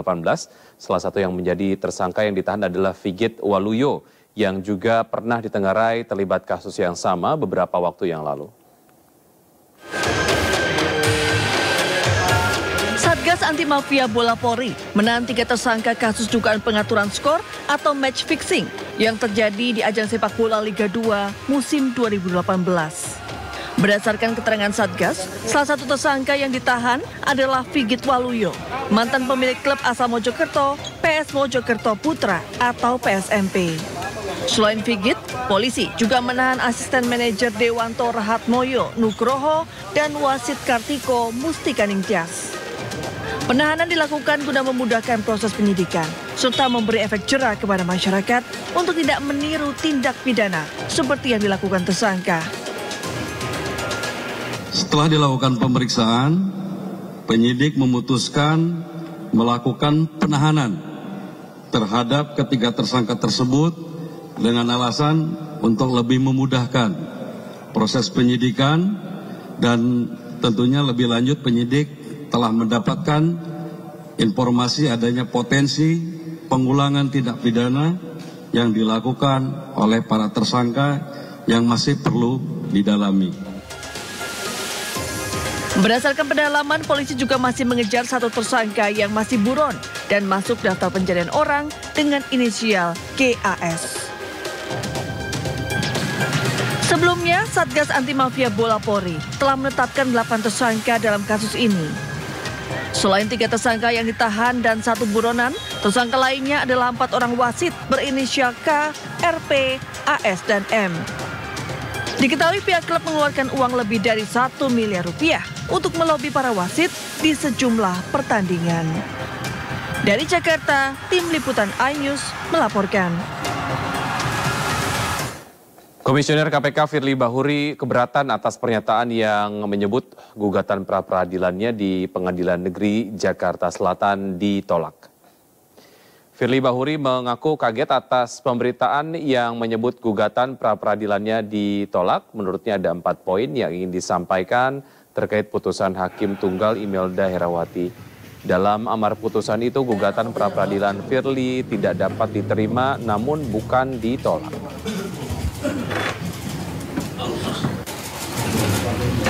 Saya agak kaget gitu mendengar berita hari ini bahwa permohonan Firly ditolak. Saya kaget karena putusan pengadilan tidak begitu bunyinya.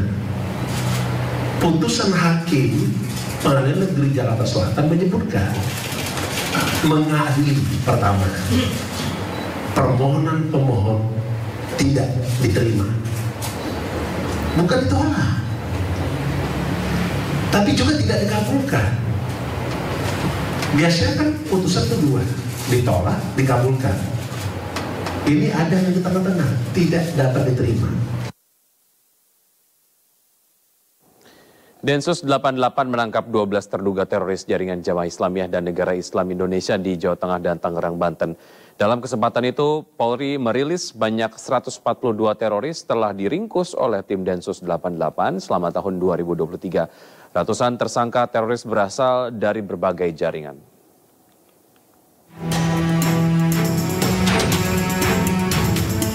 Dita Sembon Khusus 88 Anti Teror Polri menangkap 9 terduga teroris anggota Jamaah Islamiyah di Jawa Tengah dan 3 terduga teroris dari kelompok Negara Islam Indonesia di wilayah Tangerang, Banten. Dari penangkapan itu, tim Densus 88 menemukan 6 senjata laras pendek serta amunisi dan senjata lainnya.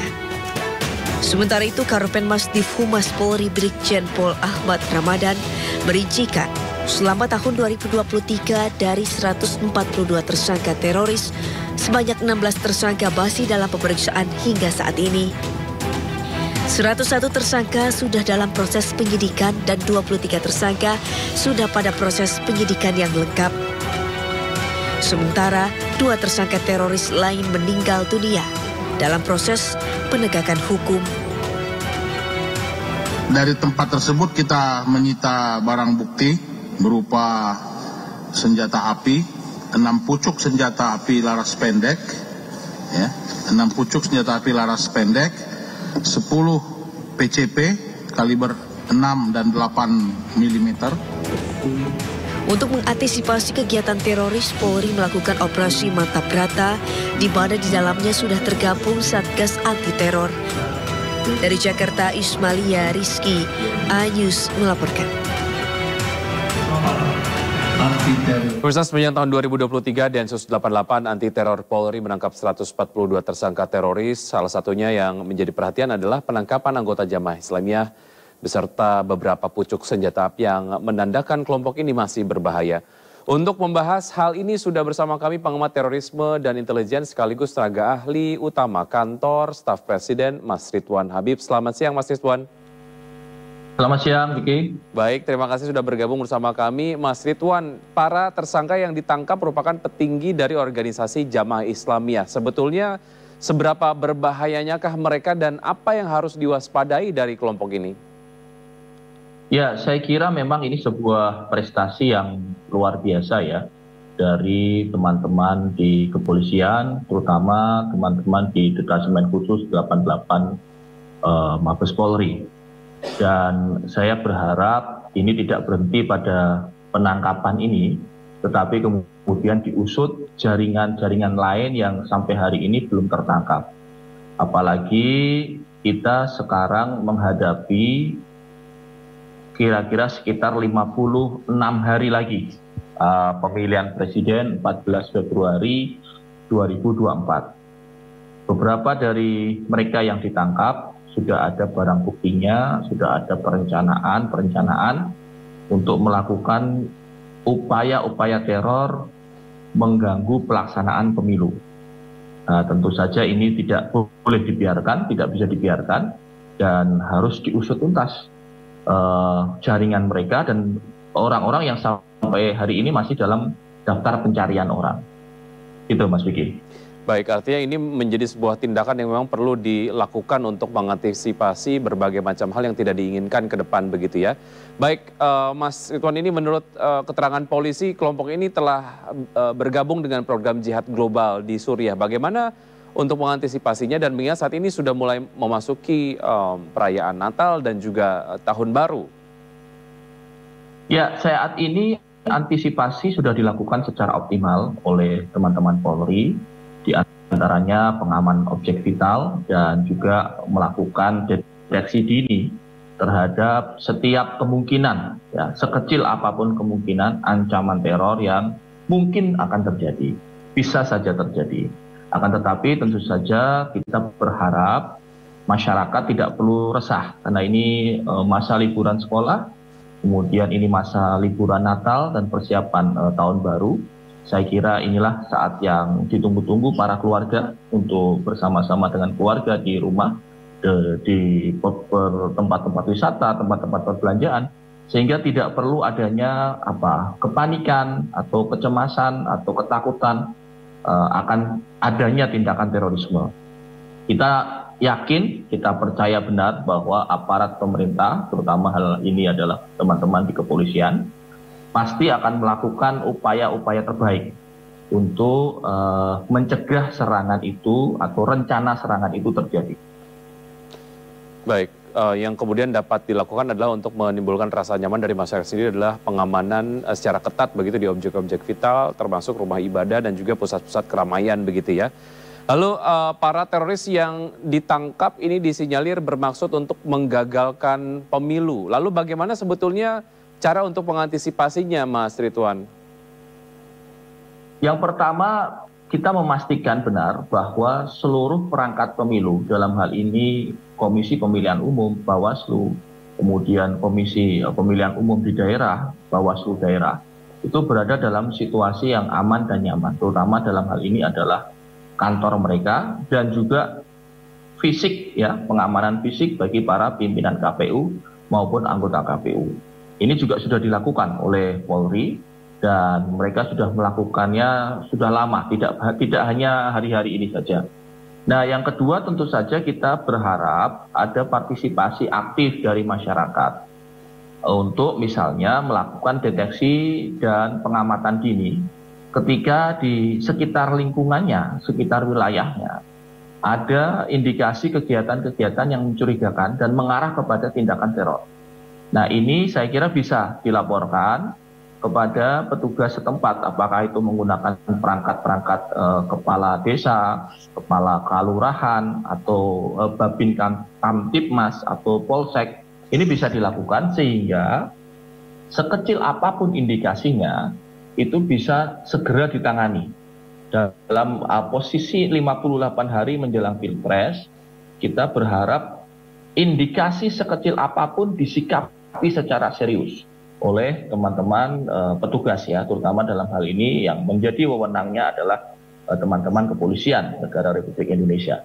Jadi tentu saja Indonesia negara besar, kita berharap jumlah masyarakat kita yang makin aware, makin sadar untuk ikut serta mengamankan wilayahnya itu juga bertambah. Sehingga jangan sampai ada semacam kesan bahwa pengamanan atau pencegahan terorisme ini hanyalah ranahnya kepolisian. Tidak seperti itu. Ini adalah kerja bersama seluruh elemen bangsa, masyarakat, ya, untuk sama-sama menjadi mata dan telinga negara. Ketika melihat ada indikasi oknum kelompok teror yang akan melakukan rencana-rencana jahat mereka. Baik. Lalu bagaimana dengan idealnya sebuah eskalasi tindakan pencegahan lah ya, tindak-tindak terorisme lah yang kemudian ini dilakukan oleh pemerintah. Artinya eskalasinya idealnya seperti apa begitu? Mengingat secara timeline ini kemudian dilakukan nampaknya begitu ya, dan juga memang terberitakan ini mendekati akhir tahun 2023, which is sudah dekat sekali ke tahun 2024. Dan apakah kemudian sebuah dampak dari eskalasi ini dapat terasa lebih efektif jika penindakannya secara intensif dilakukan dari jauh-jauh hari begitu, bukan di akhir tahun 2023? Menurut Anda seperti apa, Mas Ridwan? Ya, kerja keras dari Detasemen Khusus 88 itu sudah dilakukan lama sekali oleh mereka. Jadi ini tidak hanya karena menjelang Natal atau menjelang Tahun Baru. Proses untuk melakukan surveillance atau pengamatan jaringan atau pengamatan sasaran itu berjalan dan butuh proses yang memang cukup panjang ya.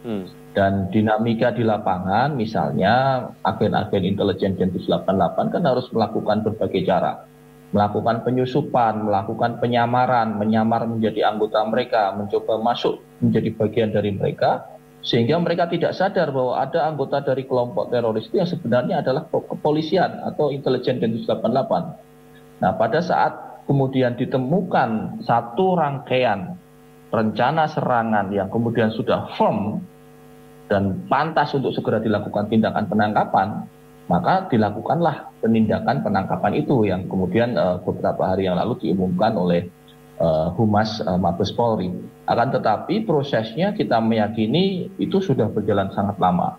Kami di Kedeputian 5 Kantor Staf Presiden yang menangani bidang keamanan, salah satunya juga selalu berkomunikasi dengan BNPT dan Densus 88, baik di era kepemimpinan Pak Irjen Martinus yang sekarang menjadi Kepala BNN, yang sebelumnya beliau cukup lama berkarir sebagai Kepala Densus 88, maupun dengan Pak Sentot, Kepala Densus 88 yang baru. Kita terus berkomunikasi dan update-update dari lapangan juga disampaikan kepada kami, sehingga kami di Kantor Staf Presiden meyakini benar bahwa teman-teman Polri ini sudah bekerja keras sejak lama, tidak hanya memang menjelang awal atau akhir tahun 2023 ini. Baik, kita doakan hasil yang terbaik terhadap langkah-langkah pencegahan aksi terorisme begitu ya. Mas Ridwan, terima kasih sudah bergabung bersama kami. Pemirsa, Ridwan Habib, pengamat terorisme dan intelijen, sekaligus tenaga ahli utama Kantor Staf Presiden. Selamat siang, sampai jumpa. Ya, Mas. Ya, pemirsa, sebanyak 1,4 juta tiket atau 50% dari total tiket yang disediakan PT KAI untuk momen libur Natal dan Tahun Baru 2024 telah ludes terjual. Puncak arus mudik Natal diprediksi akan terjadi pada tanggal 23 Desember dengan total penumpang kereta mencapai 167.000 orang.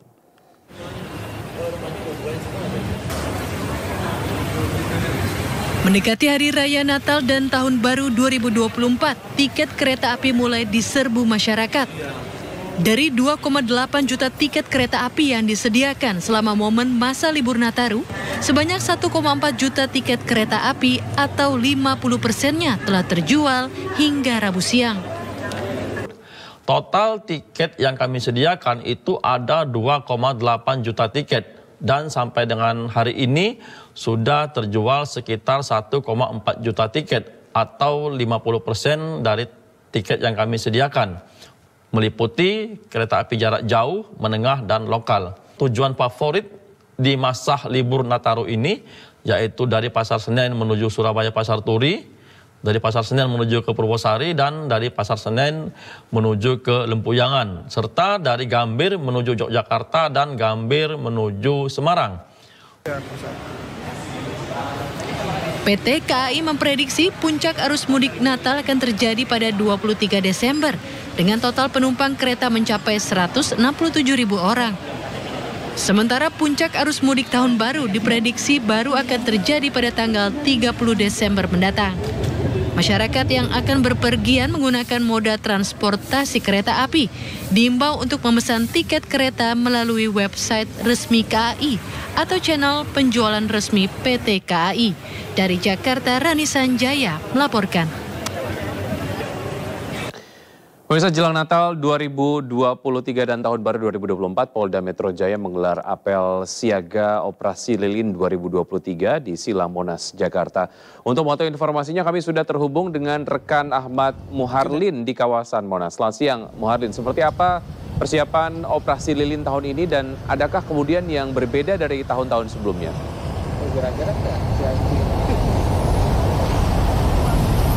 Baik, selamat siang Wika dan juga pemirsa. Petugas gabungan yang terdiri dari unsur TNI Polri tadi pagi menggelar gelar pasukan Operasi Lilin 2023 yang dimana apel tersebut difokuskan untuk dalam rangka pengamanan hari perayaan Natal sekaligus juga libur panjang Natal dan juga Tahun Baru. Sejumlah persiapan tengah dilakukan di mana nanti akan ada pengamanan Natal dan Tahun Baru yang menerjunkan sebanyak 900.000 personil diterjunkan, diantaranya personil dari Korlantas Polri, Korps Brimob, personil TNI, tim Densus 88 anti teror dan juga dari Kementerian Perhubungan. Terdapat titik-titik krusial yang akan difokuskan untuk dilakukan pengamanan, diantaranya di pintu tol Cikatama, lalu di tol Cipurarang, di jalur arteri dan juga jalur wisata. Selain itu juga pengamanan ini juga difokuskan di tempat-tempat ibadah dan juga di pusat-pusat keramaian yang tersebar di seluruh daerah di Indonesia. Sejumlah mekanisme dan persiapan pengamanan juga disiapkan, yaitu dengan melakukan salah satunya dengan melakukan pengalihan arus jika nantinya terjadi kepadatan serta uraian arus lalu lintas.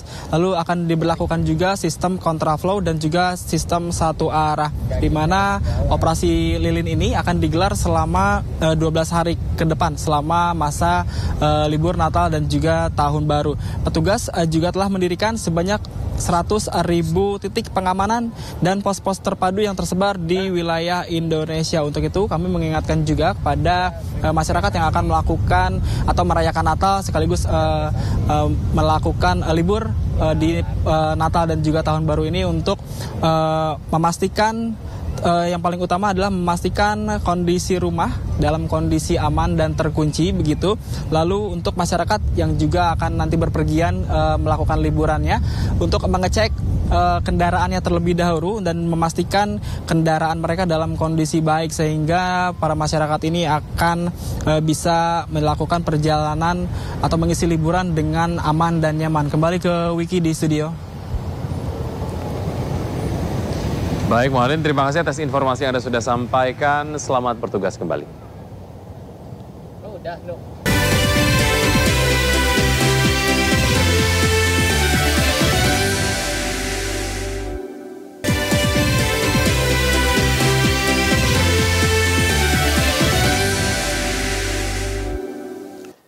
Terima kasih Anda masih bergabung sama kami. Pemirsa, bagi pecinta jajanan kaki lima sudah pasti tidak asing lagi dengan cemilan bernama harum manis atau dikenal dengan rambut nenek. Nah, kami akan ajak Anda untuk melihat proses pembuatan jajanan populer sejak tahun 90-an yang terbuat dari gula, terigu, dan minyak ini.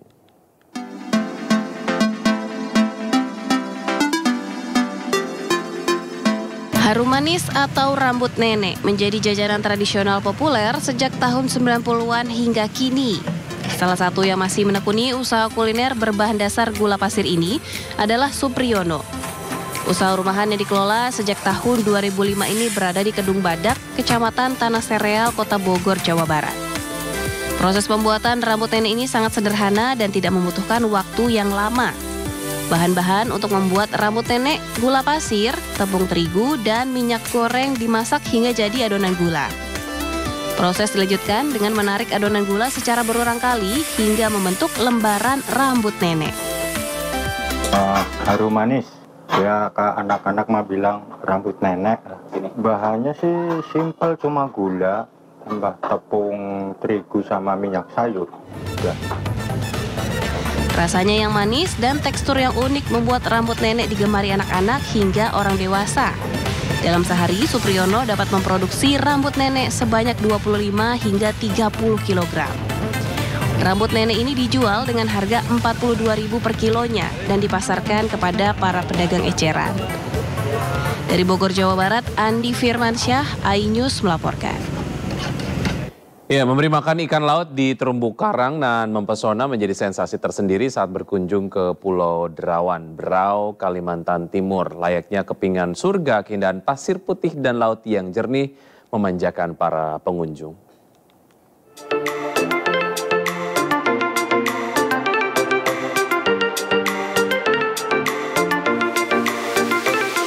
Lautan yang sangat biru dan pasir putih langsung menyambut pengunjung yang mendatangi Pulau Derawan di ujung paling utara Kabupaten Berau, Kalimantan Timur. Di sepanjang pantai pulau tersebut, pengunjung bisa bermain di tepi pantai dengan air yang jernih.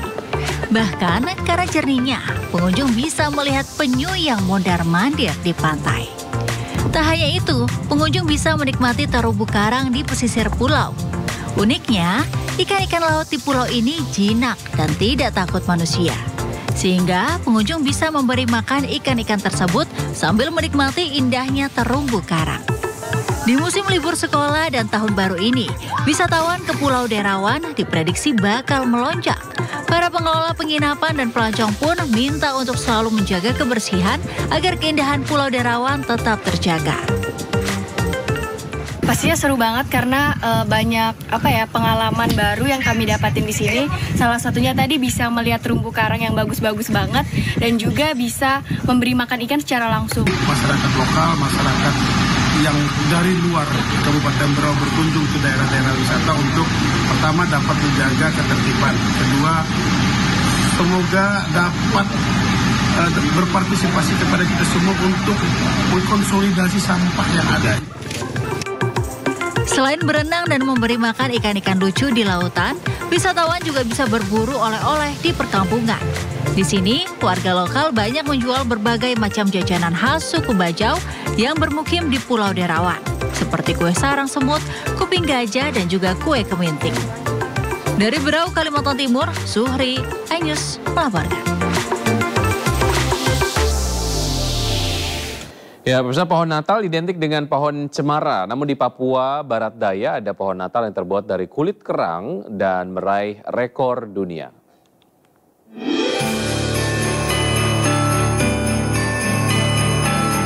Para pemuda dan jemaat gereja Beteldom, Sorong Papua Barat Daya, dan TNI dari Koga Wilhan 3 menginisiasi pembuatan pohon Natal unik yang terbuat dari 208 kg kulit kerang. Dibutuhkan sedikitnya 15.000 kulit kerang yang dirangkai menjadi pohon Natal setinggi 6,3 meter. Selain di Pulau Dom, bahan baku kulit kerang juga didapatkan warga dari pulau-pulau sekitar. Di Dom itu kulit kerangnya sedikit, sehingga kami harus pergi ke beberapa pulau besar, misalnya Ram, Pulau Buaya, Pulau Sop, dan paling jauh Pulau Matan. Karena satu-satunya di dunia, pohon Natal ini berhasil meraih rekor dunia Museum Rekor Indonesia atau MURI. Panglima Komando Gabungan Wilayah Pertahanan 3, Letjen TNI Richard Tampu Bolon merasa bangga dengan hasil karya pemuda Pulau Dom jelang perayaan Natal 25 Desember 2023. Bukan untuk kami, tapi ini kami persembahkan rekor MURI ini kepada seluruh masyarakat Pulau Dom untuk tetap aman, damai, kondusif. Motivasi kita juga, motivasi kita bahwa ternyata dengan kolaborasi, dengan sinergitas semua pihak, maka kita bisa membuat sesuatu hal-hal yang tidak mungkin. Pohon Natal dari kulit kerang ini diharapkan mampu menjadi objek wisata religi selama rangkaian perayaan Natal dan Tahun Baru 2024. Dari Sorong, Papua Barat Daya, Chandri Suripati, iNews melaporkan. Suami istri di Cilegon, Banten bayar biaya perjalanan ibadah umroh menggunakan uang koin sebanyak 2 karung. Informasi selengkapnya usai jeda berikut, tetap di Sindo Siang.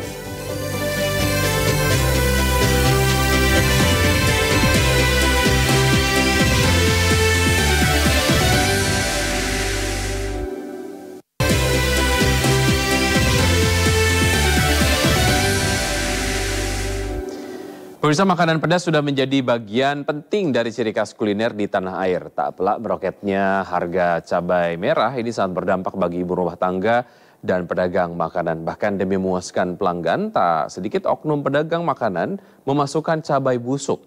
Lantas apa saja faktor pemicu harga cabai merah naik signifikan? Berikut liputannya.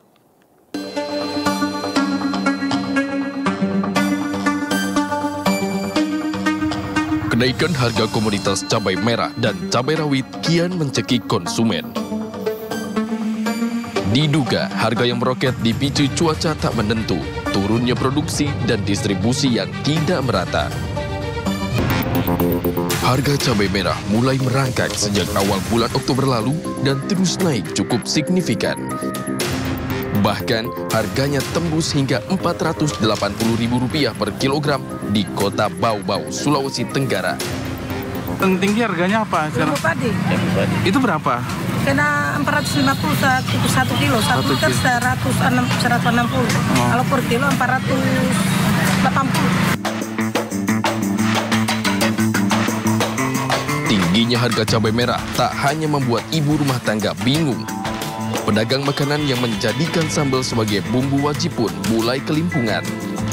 Mereka harus memutar otak, mengganti rasa pedas cabai rawit, atau membuat sambal tetap awet. Saya masaknya dikurangin, darinya 5 kilo, sekarang cuma 3 kilo, itu pun dicampur sama cabai kering. Terkadang, demi memuaskan pelanggan, oknum pedagang makanan memasukkan cabai busuk dengan dalih yang penting ada sambal. Untuk itu, bagi Anda yang doyan kuliner pedas di pinggir jalan, harus jeli memilih makanan sebelum dikonsumsi. Kita perlu waspada dalam memilih cabai yang dikeringkan. Usahakan cari yang belum timbul jamur, tidak berbau busuk, dan kemasan masih dalam kondisi yang baik. Perlu diketahui, penggunaan cabai yang dikeringkan akan aman dikonsumsi jika cabai yang dikeringkan merupakan cabai yang masih fresh atau belum terjadi pembusukan. Peran serta para tengkulak yang nakal diduga turut melampungkan harga cabai merah. Mereka sengaja menimbun cabai jelang Natal dan Tahun Baru untuk mendapatkan keuntungan berlipat. Sudah seharusnya pemerintah mencari solusi jitu menyelesaikan masalah klasik naiknya harga komoditas cabai merah. Jangan hanya berdalih faktor cuaca atau permainan tengkulak, karena permasalahan ini hampir tiap tahun mencuat. Tim Liputan iNews melaporkan.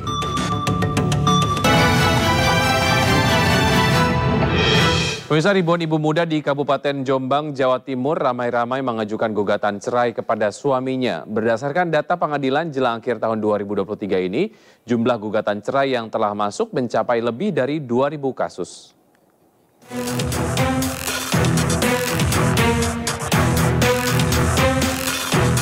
Menjelang akhir tahun 2023, suasana kantor Pengadilan Agama di Kabupaten Jombang, Jawa Timur ramai oleh warga yang antre untuk persidangan. Ironisnya mayoritas adalah perkara perceraian. Berdasarkan data Pengadilan Agama, hingga akhir tahun 2023 ini, jumlah gugatan cerai yang masuk telah mencapai 2.342 kasus. Di antaranya alasan ibu rumah tangga mengajukan cerai karena tidak dinafkahi alias tidak pernah diberi uang belanja. Masalahnya itu nggak pernah dikasih uang belanja. Terus nggak ada perhatian sama sekali sama keluarga. Akhirnya saya menggugat ini, gitu. Nggak dinafkahi? Iya, nggak dinafkahi. Sebelumnya sudah melakukan proses gugatan cerai berapa kali? Baru. Meski angka gugatan cerai ini sangat tinggi, namun Pengadilan Agama Jombang mengklaim jumlahnya menurun dibandingkan tahun 2021 maupun tahun 2022. Dari Jombang, Jawa Timur, Mukhtar Bagus, iNews melaporkan.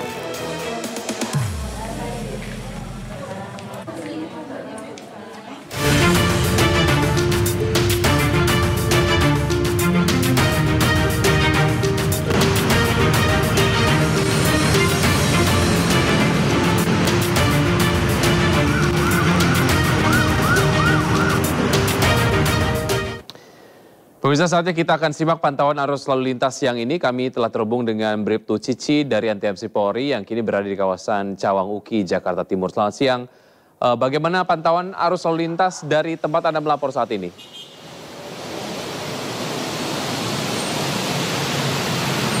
Ya, baik, terima kasih Wiki dan selamat siang pemirsa menemani aktivitas Anda siang hari ini. Kita akan mengupdate bersama bagaimana perkembangan arus lalu lintas di sekitaran kawasan Cawang Uki, Jakarta Timur yang memang siang hari ini masih terlihat cukup normal, di mana kendaraan-kendaraan pada kawasan ini masih terpantau ramai dan lancar dari berbagai arahnya. Terlihat kendaraan-kendaraan tepat di belakang saya dari arah Cililitan ataupun dari arah Dewi Sartika yang akan berbelok ke kiri menuju ke arah Cawang maupun juga yang akan lurus menuju ke arah Jatinegara dan juga yang akan berbelok ke kanan menuju ke arah Halim terpantau dalam keadaan ramai dan lancar, di mana memang perlambatan kecepatan kendaraan ini dikarenakan adanya antrian traffic light, namun selepasnya kendaraan-kendaraan masih melaju dengan kisaran kecepatan 45 km per jamnya. Terlihat juga dengan saat ini kendaraan-kendaraan yang berdatangan dari arah Jatinegara yang akan berbelok ke kiri menuju ke arah Halim ataupun juga yang akan berbelok ke kanan menuju ke arah Cawang maupun yang akan lurus menuju ke arah Cililitan, Tanjung Priuk ataupun Bogor. Sampai dengan saat ini juga masih dalam keadaan ramai dan lancar. Kendaraan masih didominasi oleh kendaraan pribadi tetapi juga kendaraan umum. Hal yang sama juga pemirsa terlihat dari arah Cawang yang akan berbelok ke kanan menuju ke arah Cililitan maupun juga yang akan berbelok ke kiri menuju ke arah Jatinegara. Hingga saat ini juga masih dalam keadaan ramai dan lancar. Kami himbau bagi para pengendara untuk mengantisipasi kendaraan busway yang melintas pada kawasan ini dan tetap bersabar menunggu antrian traffic light, serta kami mengingatkan kepada para pengendara sepeda motor untuk tidak melawan arus pada kawasan ini dikarenakan memang banyaknya pertemuan arus lalu lintas. Dan untuk itu bagi para pengendara sepeda motor baik pengemudi maupun penumpang agar selalu menggunakan helm demi menjaga keselamatan diri Anda pribadi tetapi juga keselamatan bersama di jalan. Dan pemirsa, mengingat akan dilaksanakannya operasi lilin menjelang Natal Tahun Baru 2023 memasuki 2024, kami himbau bagi para pengendara untuk selalu menyiapkan surat-surat kelengkapan kendaraan Anda dan juga mengikuti setiap kebijakan oleh rekan-rekan kami yang bertugas di lapangan. Dan bagi pemirsa yang ingin mengupdate informasi seputaran arus lalu lintas, kami siap melayani Anda. Silakan hubungi call center kami di 15669 atau melalui SMS Center di 9119. Demikian Wiki yang dapat saya laporkan dari sekitaran lokasi Cawang Uki, Jakarta Timur, dan silakan kembali ke studio. Baik, terima kasih Bribtu Cici atas laporannya dari kawasan Cawang, Jakarta Timur. Selamat bertugas kembali, salam presisi.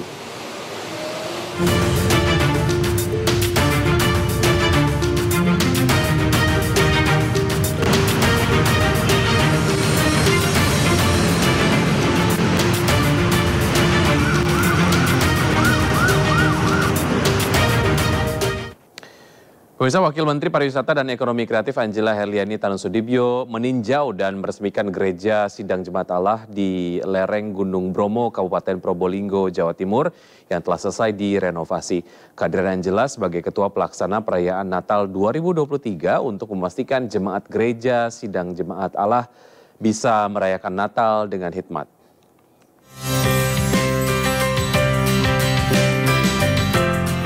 Umat Kristiani warga Desa Sapikerep, Kecamatan Sukapura, Kabupaten Probolinggo, Jawa Timur berbahagia jelang perayaan Natal tahun 2023 ini. Betapa tidak, Gereja Sidang Jemaat Allah sebagai tempat mereka beribadah telah selesai dibedah dan direnovasi. Kebahagiaan para jemaat bertambah karena gereja diresmikan langsung oleh Wamen Parekraf Angela Tanusudibyo.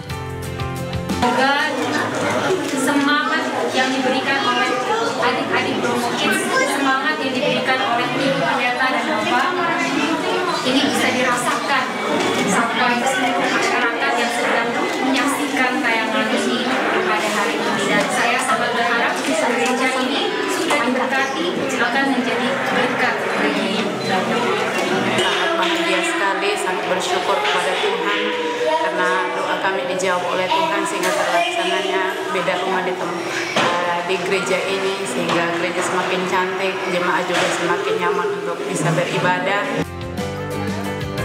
Dalam kesempatan ini, Anjala Tanusudibyo juga berbagi kebahagiaan dengan anak-anak di lereng Gunung Bromo dengan memberikan kado Natal.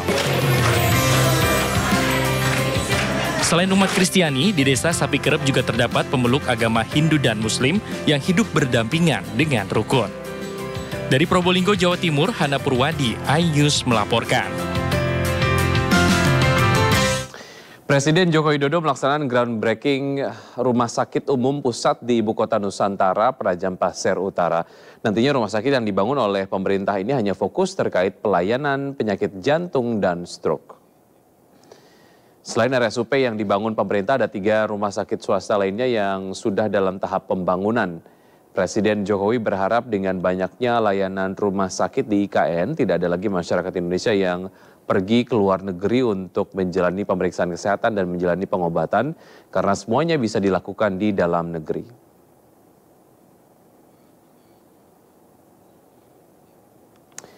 Selain melakukan groundbreaking Rumah Sakit Umum Pusat, Presiden Joko Widodo juga melakukan groundbreaking Nusantara Superblok di Ibu Kota Nusantara. Pembangunan Nusantara Superblok ini didukung oleh investor Kalimantan Timur dengan nilai investasi mencapai 3 triliun rupiah. Nantinya sejumlah bangunan di Nusantara Superblok akan dibangun, salah satunya adalah Hotel Bintang 5.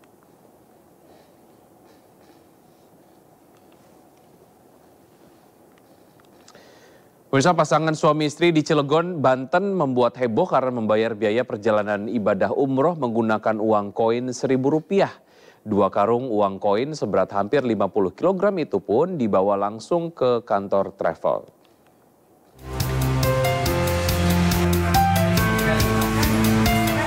Pasangan suami istri Faizbullah Maulana dan Siti Romiatin membawa 2 karung uang koin seberat hampir 50 kg ke kantor travel tempat mereka mendaftar ibadah umroh.